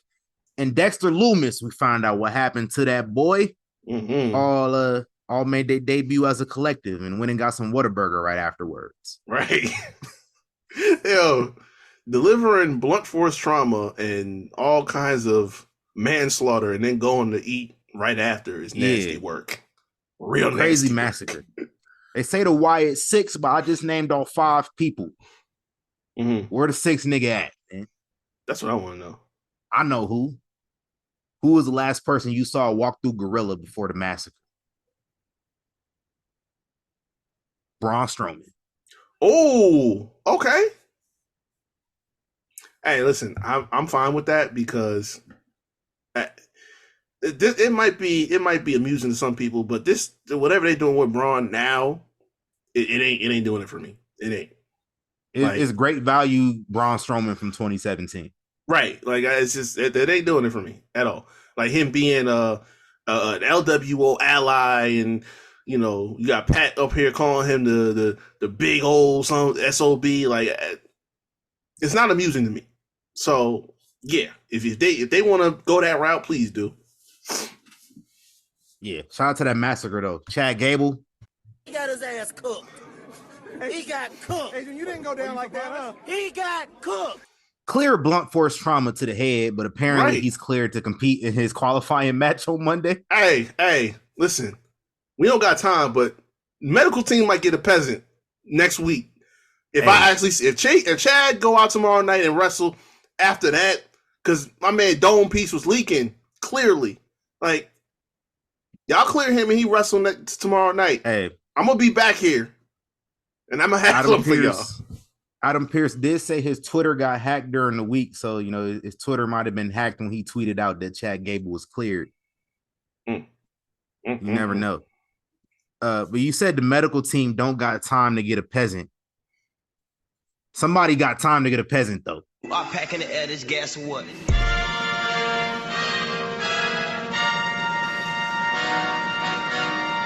Oh yeah. These peasants, you peasants. This is our 3rd peasant of the week. God damn. Peasant of the week goes to somebody I'm pretty sure I've given peasant of the week to in the past. Intercontinental champion Sami Zayn, bring that ass here, boy. This man posted a clip from an interview he did. He posted a screenshot from an interview he did, rather, on his Instagram page. Talked about what happened during this massacre. He said, yeah, so actually I didn't even know that happened because I left the arena right after my match. So maybe 5 or 10 minutes before all that stuff happened. I had no idea. I left the arena.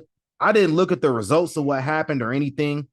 I get to my hotel, tweet out the pre-sale code for my comedy show.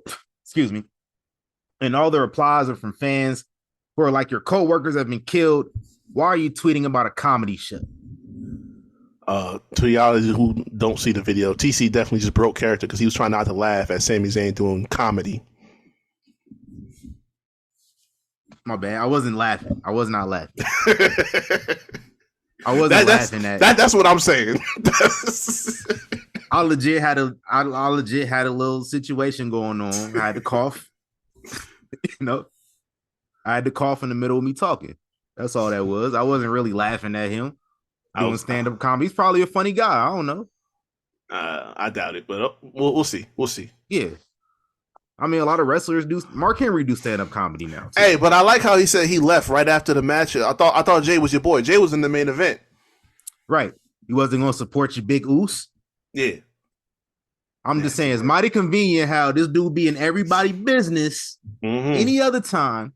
When some shit going down, he know where to be seen. I'm just saying, that's why you peasant of the week. Because all of a sudden, you not nosy now. You out here breaking up people's families and shit. You successfully broke up the Alpha Academy. They're officially done. Oldest didn't even. I was expecting Oldest to put hands on the nigga. He didn't even do it. He just pushed them and said, yo, we're done. And that's it. He took to everybody else they done. Real simple. So it's mighty funny how once all that's complete, Sami Zayn just, all right, my job's done here. That's what he do. He break up families. He's a co-intel pro. Chronic colonizer. How are you a Canadian colonizer, bro? That's American activity. What is your issue? Damn, man. Nasty work. That's nasty work. It really is. And then one more thing, we can get up out of here. Jacob Fatu, we talked about that earlier a little bit. Because not only did CM Punk get his ass cooked and Chad Gable get his ass cooked, but Cody Rhodes got his ass cooked too. He got his ass cooked. He got cooked. Adrian, you didn't go down like that, huh? He got cooked. Jacob Fatu coming back a skinny legend. Mm-hmm. Nigga showed up in crazy shape. I was like, this nigga skinny now. That is terrifying. It is terrifying. I remember Gunther showed back up skinny. Yeah, like, hold on, Playboy. This is scary shit right here. You know what I'm saying? Like, hey, look, he was already scary before. Now he's in shape. He has better cardio now to whoop your ass even longer. Exactly. And I'm gonna just go on and put this out there now. Just heads up ahead of time. R.I.P. to Fredo Heyman, because he's not gonna survive. He's not gonna survive the summer unless the Tribal Chief come back to save his life, which allegedly Solo said he's not coming back.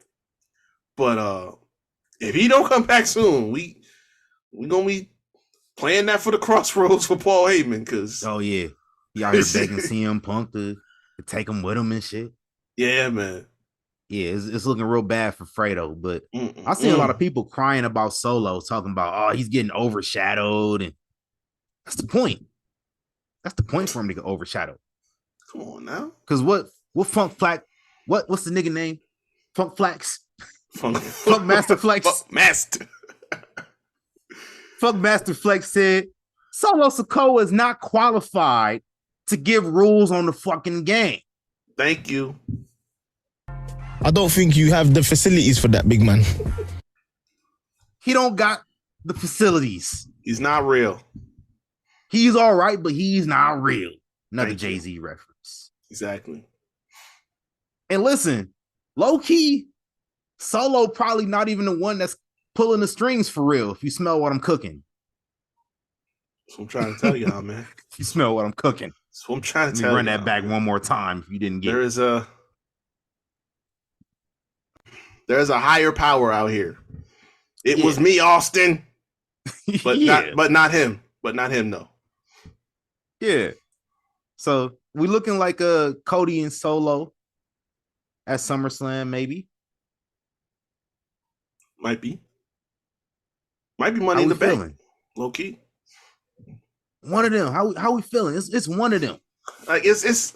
I think it should happen at Money in the Bank, because I think the bigger thing would probably be Cody and Randy, because we know. Listen, we know at the end of the day with Randy Orton, it's just a matter of time until the other shoe drops. That man is not a good guy. That is not a good man on screen. Okay, so the spell of him being cool. Exactly, the spell of him being cool and everything like that. Listen, we seen you at Clash, just eyeing up that belt like it was a plate. Listen, I know what that was. You remember that GIF of Martin? When you seen that big ass plate of food, he's just on that motherfucker. That was Randy. Yeah. He looked at that shit just like Martin. That's what I'm saying, man. Like we peeped it. It was in 4K. I know what time it is. So, black people, we observant. Damn right. So I'm like, if we need some time to figure out how we gonna flip the switch on that, that's fine. Get Solo out the way by Money in the Bank. That's fine. I think that's probably what should happen first, especially since he got some backup. And we cooking Cody Rhodes for real out here. Yeah, it's gonna be a tough time. And by the time SummerSlam come around, I'm expecting Roman Reigns to be back. Oh, facts. Yeah. So it's the countdown zone, man. We almost there. Yeah, man. Tribal Chief almost back in about a month and some change. He almost back. Hey, I just posted this on IG before we get on. It was like, is it are you okay? It's like, nah, I ain't okay. It's been 66 days since I acknowledged my Tribal Chief. Yeah, man. And counting. It's about that time. Look, I'll still acknowledge the bloodline, Especially Jacob Fatu came around here. He the blackest nigga in the whole crew too. Nah, that's real facts. That's real facts. Like you thought the Usos was niggas? Nah. Jeez. Jacob a big nigga.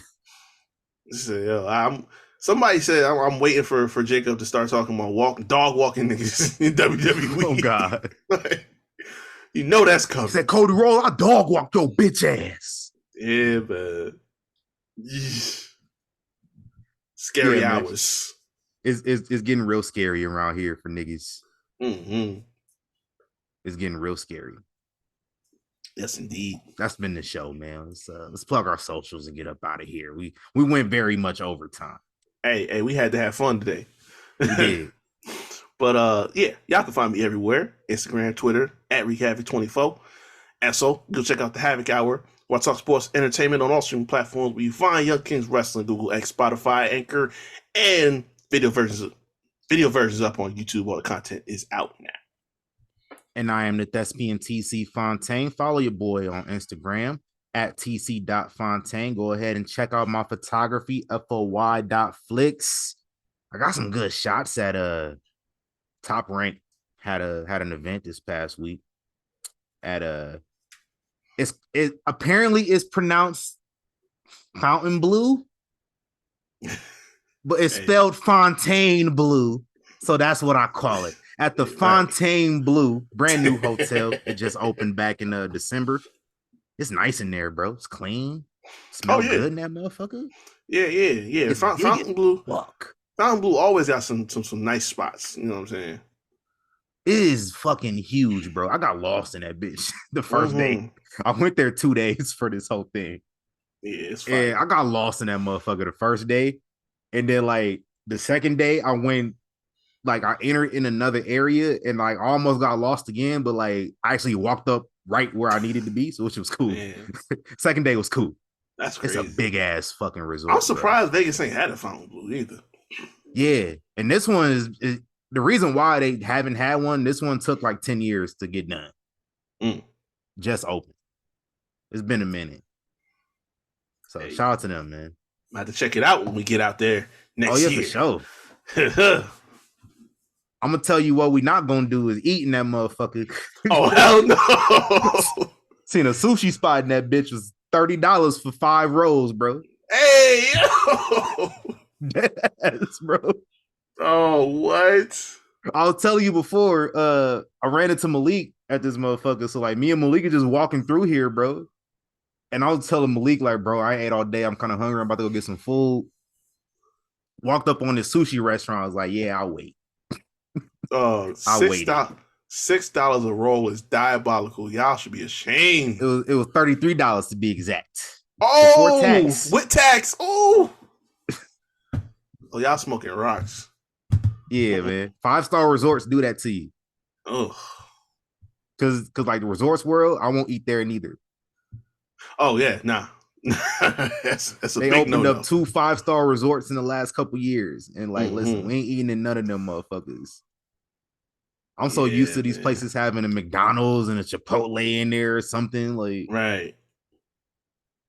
Motherfuckers had a $30 sushi restaurant. They said we spent a grip. They said we spent a grip to get this motherfucker open. We gonna recoup every dollar, y'all motherfuckers. Big facts, bro. I had to leave.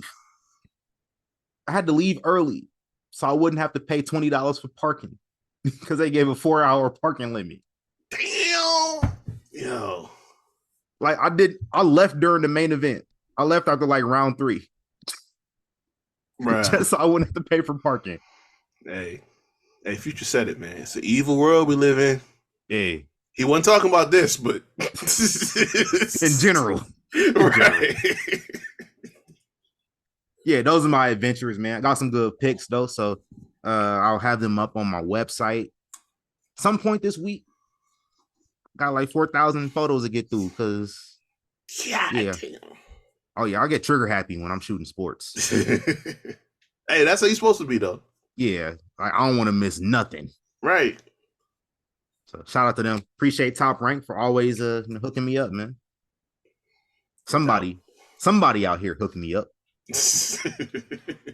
Al Heyman, come on, what's up, man? Hey, man, make sure y'all follow Young Kings Wrestling everywhere at YK Wrestling, YKWrestling.com. Trey Songz, where we at with it? Said I'll be back to hold you down. I don't wanna leave you,